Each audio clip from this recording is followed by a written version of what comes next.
posisi sekarang Pak Jokowi dapat cobaan Itu saya seperti itu. Itu mungkin bisa dijelaskan, Pak. Jadi gini, sebenarnya tadi saya katakan dialektika perjalanan politik itu sudah pasti.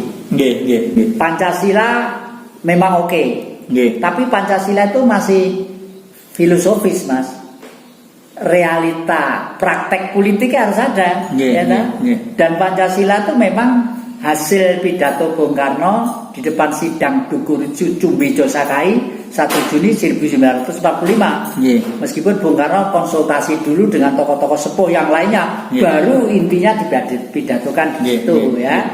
Lalu, tapi sebelum itu Bung Karno merenung dulu Pancasila itu sebenarnya milik siapa sih? Ternyata manusia sedunia itu berpancasila semua.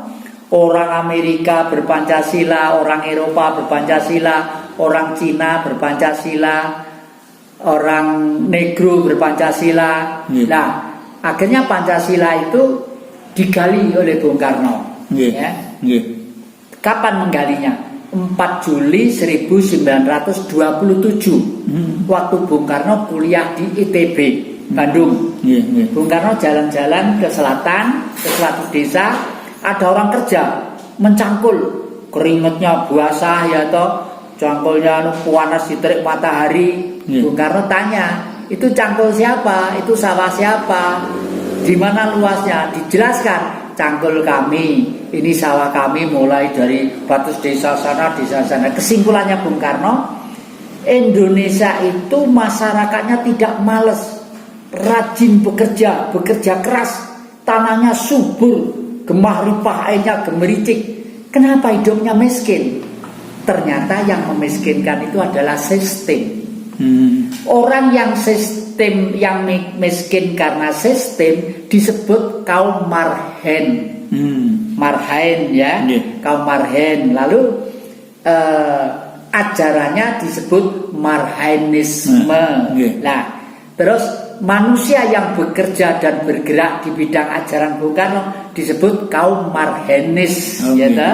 Jadi marhenis itu adalah seseorang yang hidupnya dicurahkan untuk kepentingan merubah nasib bangsa, bukan nasib pribadi, nasib bangsa karena sistem yang menderitakan. Nah, Indonesia saat ini termasuk sistemnya adalah justru semakin menyimpang. Orde Baru menyimpang selama 32 tahun, reformasi tambah korat karet sekalian, tambah sekalian musim viral-viral gini tuh malah kacau gak karu-karuan. Nah, ini sebenarnya tugas menyelesaikan itu kalau misalnya Pak Jokowi cukup sebenarnya, cukup satu orang, tapi teknisnya mampu atau tidak.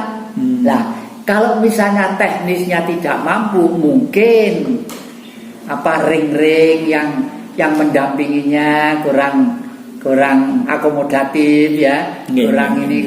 Karena apa? Begitu masuk ke, maaf ini terpaksa ya. Pada waktu saya menggulingkan Orba tadi juga bergerak di dalam politik.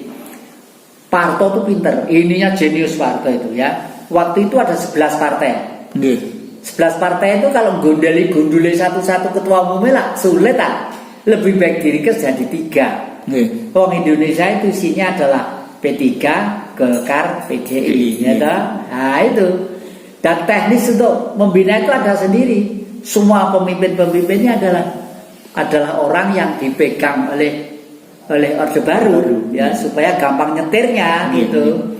Nah, terus oleh karena itu untuk melawan, membongkar sistem yang salah harus berani mengikhlaskan dirinya bila pun mati di tengah laga. Dan ini saya praktekkan Mas, ya. Waktu bubarkan Orde Baru. Waktu itu Pak Harto, Orde Baru umpama meja itu punya kaki 3. Kalau kaki 3 itu patah satu, mesti gampang tumbang. Saya KTP Islam ya. Tapi kalau saya masuk P3 di sana mungkin jadi tukang parkir karena ceramah di masjid tidak bisa, dan saya masih tidak lekos seperti itu. Pakaian saya sehari-hari ya masih senang batik, senang gini. Pokoknya nggak seperti mereka lah.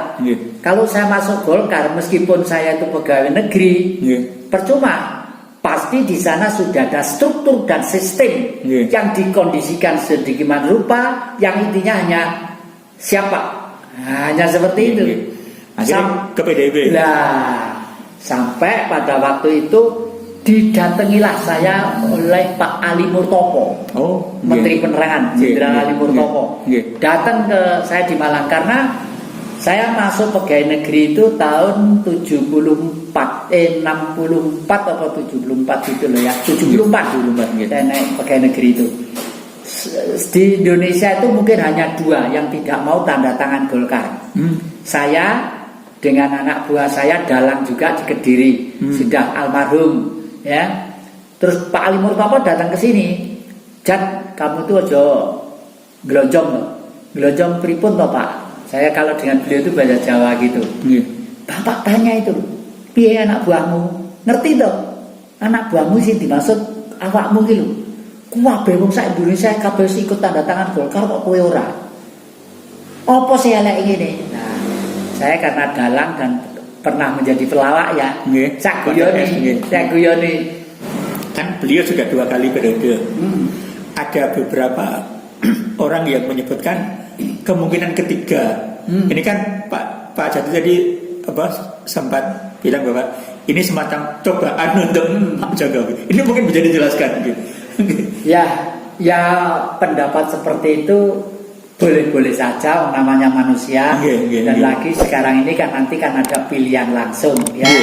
Pilihan langsung. Mungkin juga orang nanti itu masih memilih lagi lah, perlu meskipun tidak ada tulisannya, tidak nyalon gitu, ditulis Jokowi misalnya bisa juga. Tetapi kalau menurut saya bertentangan apa enggak dengan dialektika politik yang dituntut oleh zaman ini?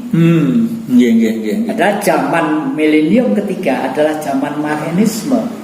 Karena kalau nanti sampai mengkondisikan yang ketiga, mungkin malah trouble, orang luar ikut campur. Gitu. Wah, ini Jokowi sudah mulai melanggar hukumnya sendiri. Jadi orang luar ada alasan untuk itu. Jadi sebaiknya iming-iming periode ketiga tidak usah aja. Nah, adapun nanti itu alam situasi masih menghendaki beliau dengan cara yang lain, alam. Ya. Tapi sebaiknya ditolak sebaiknya.